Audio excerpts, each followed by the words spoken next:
নমস্কার বন্ধুরা, সকলকে এমন একটা রেসিপি দেখার জন্য অনুরোধ করছি যেটা দেখলে বাচ্চারা খুব খুশি হয়ে যাবে। দেখুন, ভাপাপুলি রোল টফি কী না সাইজ দিয়েছি, যা খুশি তাই দিতে পারবেন, বাচ্চারা একদম আকৃষ্ট হয়ে যাবে।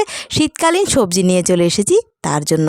এইভাবে আপনারা যে কোনো পছন্দের সবজি নিতে পারবেন। আমি লম্বালম্বিভাবে সবগুলো সবজি কেটে নিয়েছি। আশা করি দেখে বুঝতে পারলেন কি কি সবজি দিয়েছি। তাছাড়া আপনাদেরকে দেখিয়ে দেব কি কি নিয়েছি। চলুন, ওভেনে কড়াই বসানো হয়ে গেছে। তেল গরম হয়ে গেলে এর মধ্যে প্রথমে দিয়ে দিলাম লম্বালম্বি করে কাটা গাজরগুলো। এখানে আমি অর্ধেকটা পরিমাণে গাজর নিয়েছি, একটু বড় সাইজের গাজর। তারপর দিয়ে দিলাম এখানে বিনসটাকে একটু আড়াআড়িভাবে কেটে নিয়েছি। তারপরে দিলাম মটরশুঁটি। সব কিছু একসাথে 1 থেকে 2 মিনিট হালকা হাতে নেড়েচেড়ে একটু ভেজে নিয়েছি। তারপর মাঝখানে দিয়ে দিলাম দুটো পেঁয়াজগুলোকেও আমি একটু লম্বালম্বি করে কাটার চেষ্টা করেছি। সবগুলো সবজিকেই আমি একটু লম্বালম্বিভাবে কুচি কুচি করে কেটেছি। এক একটা সবজিকে আমি আলাদা আলাদাভাবেই দেওয়ার চেষ্টা করছি। দেখুন, 4 ধরনের সবজি দিয়ে দিয়েছি। এবার উপর থেকে দিলাম ক্যাপসিকামটা, সেটাকেও লম্বালম্বিভাবে কেটেছি। এবার এগুলোকেও একটু নেড়েচেড়ে তারপর এর মধ্যে অ্যাড করছি কুচনো বিটটা আমি একটু শেষের দিকে দেওয়ার চেষ্টা করলাম, কারণ এর থেকে কালার ছাড়ার ফলে সবটা সবজি একটা কালারের হয়ে যায়, সেজন্য একটু আলাদা আলাদাভাবে সবগুলো সবজি দিলাম। দেখুন, একটু হালকা হাতে নাড়াচাড়া করব। এবার উপর থেকে পরিমাণ মতো লবণ দিয়ে দিলাম। লবণটা দিয়ে দিলাম পরিমাণ মতো হলুদ। এবার সবজিগুলো একটু নাড়াচাড়া করে দিচ্ছি, যেন সবটা সবজি একেবারে লাল লাল না হয়ে যায়, একটু হালকা হাতে নাড়ার চেষ্টা করছি। এবার উপর থেকে দিলাম টমেটোটা। যেহেতু টমেটোটা অনেকটাই নরম, সেহেতু শেষের দিকেই দিলাম। এবার একটা বাঁধাকপির পাতা নিয়েছিলাম, সেটাকেই একটু কুচি কুচি করে কেটে নিয়েছি। উপর থেকে দিয়ে দিচ্ছি একটু চাউমিনটাকে আমি সেদ্ধ করিনি, একদম শুকনো চাউমিনটাকে মুচমুচে ভেঙে দিয়ে দিলাম। এবার সবজি থেকে যে জলটা বেরোবে সেটা দিয়েই এই চাউমিনটা সেদ্ধ হয়ে যাবে। সবগুলো সবজিকে হালকা হাতে একটু ভেজে নিয়ে তারপরের মধ্যে দিয়ে দিলাম আদার গুঁড়ো আর সামান্য একটু ঝালের জন্য কাঁচা লঙ্কা বাটা। দেখুন, সবজিটা কতটা কালারফুল হয়েছে। এই শীতে সবজির অভাব নেই।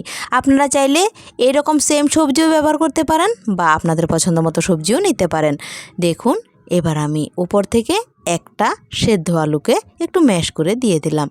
এবার সব কিছু একসাথে আবারও কিছুক্ষণের জন্য নেড়েচেড়ে মিশিয়ে নিয়ে উপর থেকে অ্যাড করছি ধনে জিরে আর মরির গুঁড়ো।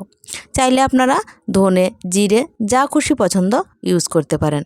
আমি এই 3টা মশলা একসাথেই করে রেখেছি ঘরে, ওইটাই আমি ব্যবহার করি আমাদের বাড়িতে রান্নাবান্নায়। এবার একটু গরম মশলা গুঁড়ো দিয়ে দিয়েছি। এই পর্যায়ে চাইলে একটু ধনেপাতা কুচি ব্যবহার করতে পারেন। আমি দিতে চাইলাম না, ঘরে ছিল, তাও আমি দিলাম না। এবার সবটা পুরো রেডি হয়ে গেছে। এবার চলুন আপনাদেরকে কি তৈরি করব সেটাই দেখাই। দেখুন, বেঁচে যাওয়া রুটিরগুলো নিয়ে নিয়েছি। যেহেতু আমি দুবেলা রুটি খাই, সেজন্য রুটিরগুলো আমার ফ্রিজে থাকে, একবার করে দুবার খেয়ে নিই। এরকম রেডি থাকা রুটিরগুলো নিয়ে চলে এসেছি। এখন আর রুটি খেতে ইচ্ছে করছে না, সেজন্য সেই রুটিরগুলো দিয়েই অসাধারণ রেসিপি আপনাদের সাথে শেয়ার করব।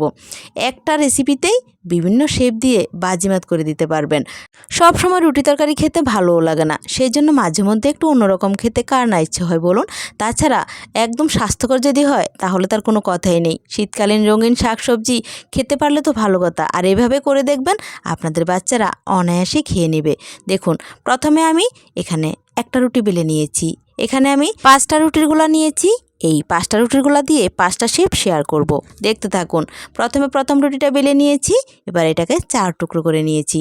নিয়ে মাঝখান থেকে একটু একটু করে আমি সবজির পুরটা দিয়ে দিলাম। এবার এটাকে আমি একটা শেপ দিচ্ছি। এ পর্যায়ে চাইলে আপনারা একটু জল লাগিয়ে নিতে পারেন। আমি প্রথমে দিলাম না, এমনি লাগিয়ে নিচ্ছি। দেখুন, এরকমভাবে 3 কোণা শেপের আমি কিছু তৈরি করে নিচ্ছি। এই রেসিপিটা একদম হেলদি এবং টেস্টি। অবশ্যই একবার আপনারা তৈরি করে দেখতে পারেন। আমার চ্যানেলে সাধারণত আমি এমন কিছু রেসিপি শেয়ার করি যেগুলো হাতের নাগালের উপকরণ দিয়েই চটজলদি তৈরি করে নেওয়া যায়। দেখুন, একটা কাঁটা চামচ সাহায্যে এটাকে একটু সৌন্দর্য বাড়িয়ে দিচ্ছি। এভাবে দিলেও পারেন, আর এভাবে যদি একটু কাঁটা চামচের সাহায্যে চেপে চেপে দেন, দেখুন একটু নকশা হয়ে যায়, দেখতে একটু সুন্দর লাগে।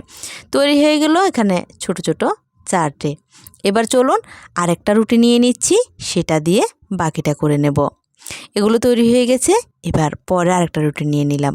এবার এই রুটিটা দিয়ে কি তৈরি করছি দেখুন। এটাকে 2 টুকরো করলাম। 2 টুকরো করে এবার 2টা টুকরারই মাঝখানে আমি সবজির পুরটা দিয়ে দিচ্ছি। এখান থেকে আপনারা যে কোনো শেপ যেটা আপনাদের ইজি মনে হবে সেটাই করে এই রেসিপিটা তৈরি করতে পারবেন। দেখুন তরকারিটা রান্না করতে যা একটু তেল লেগেছিল, একদম তেলেরও কোনো এখানে বালাই নেই আর ময়দাও নেই, একদম স্বাস্থ্যসম্মতভাবে আটা দিয়েই তৈরি করলাম, সময়ও বাঁচবে। দেখুন রুটি শীতকালে কিন্তু সবাই কম বেশি খায়, সেই রুটি দিয়েই আমি আজকে এই রেসিপিটা তৈরি করছি। এবার দেখুন এভাবে 2 সাইড মুড়ে কিভাবে এটা দিয়ে তৈরি করে নিচ্ছি। এটা একটা অন্য ধরনের শেপ, অনেকটা দেখতে পাটিসাপটার মতো মনে হচ্ছে। আমি একটু জল লাগিয়ে নিচ্ছি। জলটা লাগালে কি হয়, একটু তাড়াতাড়ি এটা আটকে যায়। এবার দেখুন জল দিয়ে এভাবে মুড়ে দিচ্ছি। 2টা সাইড মুড়ে দিলাম, একটু বাড়তি জায়গাটা কেটে ফেলে দিলাম। এবার 2টা সাইডেই এভাবে চেপে চেপে দিচ্ছি। এটাকেও আমি সেমভাবে বাড়তি জায়গাটা ফেলে দিয়ে একটু কাঁটা চামচের সাহায্যে শেপ করে দেব। আপনারা ভালো করে দেখুন, কথা বলার থেকে অনেকটা দেখার মাধ্যমেই শিখতে সুবিধা হয়। দেখুন এইভাবে চেপে চেপে আমি মুখটা সিল করে দিচ্ছি। এইভাবে আপনারা চাইলে এই যে 5-6টা শেপ আমি দেখালাম, এই 5-6টা শেপ থেকে যে কোনো শেপ দিয়ে এই রেসিপিটা তৈরি করতে পারেন। তৈরি হয়ে গেল 2 ধরনের। এবার চলুন তৃতীয়টা আপনাদের সাথে শেয়ার করি। আরও একটা রুটি নিয়ে নিয়েছি। এবার এটার মাঝখান বরাবরে আমি অনেকটা পুর দিয়ে দিলাম। এবার এটাকে আমি চারিদিক থেকে একটু জল লাগিয়ে নিচ্ছি, ওই যে জোড়া দেওয়ার জন্য। মুড়ে নেব ভালোভাবে, রোলের মতো করে নিচ্ছি। এবার রোলের মতো করে নিয়ে দেখুন, আশা করি অন্যগুলো অসুবিধা হলো, এটা কারোর অসুবিধা হওয়ার কথা না, একদম সহজ। দেখুন কি সুন্দরভাবে 2 সাইড মুড়ে দিয়েছি, তৈরি হয়ে গেল আরও একটা নতুন শেপ। এবার আরেকটা রুটি নিলাম, এটারও মাঝখানে কিছুটা পুর দিয়ে দিলাম। এবার এটা দিয়ে আমি এটাকে আরেকটা শেপ দিচ্ছি, আপনারা খেয়াল করুন।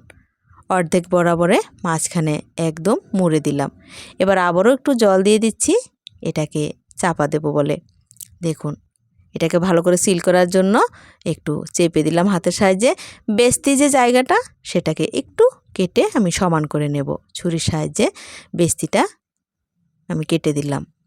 এবার এটাকে যেভাবে আছে সেভাবে আপনারা ভাপে দিলেও পারেন, বা এভাবে আমার মতো একটু নকশা, ওই চোখের সৌন্দর্য কথায় আছে, যাকে দেখতে সুন্দর তাকে খেতেও সুন্দর, এই জন্য একটু নকশা করে দিচ্ছি। হয়ে গেল আরেকটা শেপ। এবার দেখুন আরও একটা নিয়ে নিয়েছি। এবার এটার চারপাশটা প্রথমে আমি কেটে এটাকে একটা চৌকোনা শেপ দিয়ে দিয়েছি, মাঝখানে বরাবর কিছুটা পুর দিয়ে দিলাম। এবার এটাকে মাঝখান বরাবর আবারও এভাবে ভেঙে দেখুন মুড়ে দিয়েছি। এটাকেও চাইলে ঠিক যেভাবে আছে সেভাবেও আপনারা কুক করে নিতে পারেন বা শেপ দিলেও পারেন।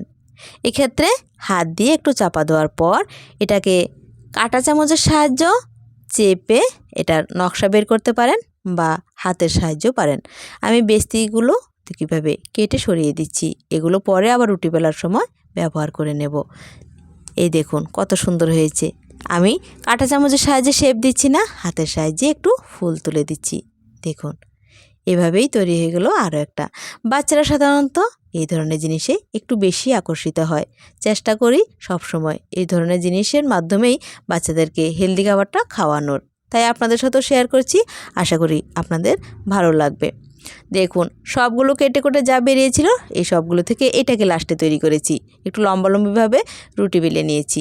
এবার এটাকে দেখুন 2 টুকরো করে নিয়ে চারদিকের গোল গোল জায়গাগুলো কেটে একটু চৌকোনা শেপ দিয়ে দিলাম। এবার এটার মধ্যে 2টার মধ্যে মাঝখানে একটু একটু সবজির পুর দিয়ে দিচ্ছি, দিয়ে এবার এটাকে একটা নতুন ধরনের শেপ দেব। এই দেখুন মাঝখানে এটা দিয়ে চারপাশটায় একটু এবার জল লাগিয়ে নেব। এই যে একটু মুড়ে দিয়েছি, এবার এই পাশটায় একটু জল লাগিয়ে দিচ্ছি, ওই পাশটা দিয়ে একটু জোড়া লাগিয়ে নেব। একইভাবে আমি বাকিটাকেও এরকমভাবে করছি। দেখুন আশা করি দেখলে আপনারা সবচেয়ে ভালো বুঝতে পারবেন। এই যে মুড়ে দিয়েছি, হয়ে গেছে। এবার 2টা পাশ একটু সিল করে দেব। দেখুন টফির মতো মুড়ে দিয়েছি। কি সুন্দর হয়ে গেছে দেখুন, একটা রেডি। এবার আরেকটা দিচ্ছি, এই যে হয়ে গেল। কেমন লেগেছে আপনাদের? একই নাস্তা দিয়ে বিভিন্ন শেপের নাস্তা কেমন লেগেছে কমেন্ট বক্সে লিখে জানাতে ভুলবেন না। কতটা শেপ দিলাম দেখুন, 1 2 3 4 5 6 ধরনের হয়ে গেল কিন্তু। এবার চলুন ওভেনের কাছে চলে যাই। আগে থেকে একটা ডেস্কিতে জল বসিয়ে রেখেছি, জলটা অলরেডি গরম হয়ে গেছে। এবার একটা স্ট্রেনারের মধ্যে তেল ব্রাশ করে দিয়ে একটা একটা করে দিয়ে দিচ্ছি। প্রথমে রোলের মতো যেটা বানালাম সেটা দিলাম, তারপরে ভাপা পুলির মতো যেটা বানালাম, তারপরে পাটিসাপটার মতো, তারপরে একটা ত্রিকোণা শেপ দিলাম। এবার টফিটাও দিলাম, আর দিলাম একটা সমোসার মতো। হয়ে গেল। এবার কিছুক্ষণের জন্য ঢেকে রাখলাম, ওই 10 থেকে 12 মিনিট। এটা একটু বেশি টাইমই বলেছি আমি, এটা দিলে একদম নিশ্চিত যে সেটা হয়ে যাবে। দেখুন হয়ে গেছে, একটু পিচ্ছিল পিচ্ছিল ভাব চলে এসেছে, বুঝতে পারবেন এটা হয়ে গেছে। এবার 5 মিনিট, বেশিক্ষণ আমি রাখিনি, তারপর গরম গরমে আমি এটাকে নামিয়ে নিয়েছি। কেমন লেগেছে আপনাদের এই রুটির গোলা দিয়ে ব্রেকফাস্ট রেসিপি? আমাকে অবশ্যই কমেন্ট বক্সে লিখে জানাবেন। ব্রেকফাস্ট বললে ভুল হবে, এটা সন্ধ্যার বা সকালের যে কোনো জলখাবারে জাস্ট জমে যাবে। আশা করি আপনাদের রেসিপিটা ভালো লেগেছে। যদি আমার এই রেসিপিগুলো আপনাদের ভালো লেগে থাকে তাহলে অবশ্যই আমার এই চ্যানেলটিকে লাইক শেয়ার সাবস্ক্রাইব করে পাশে থাকার অনুরোধ রইল। আজকের মতো রেসিপি শেষ করব। সকলে ভালো থাকবেন, সুস্থ থাকবেন এবং সাবধানে থাকবেন। দেখুন কতটা আকর্ষণীয় হয়েছে। ধন্যবাদ সবাইকে।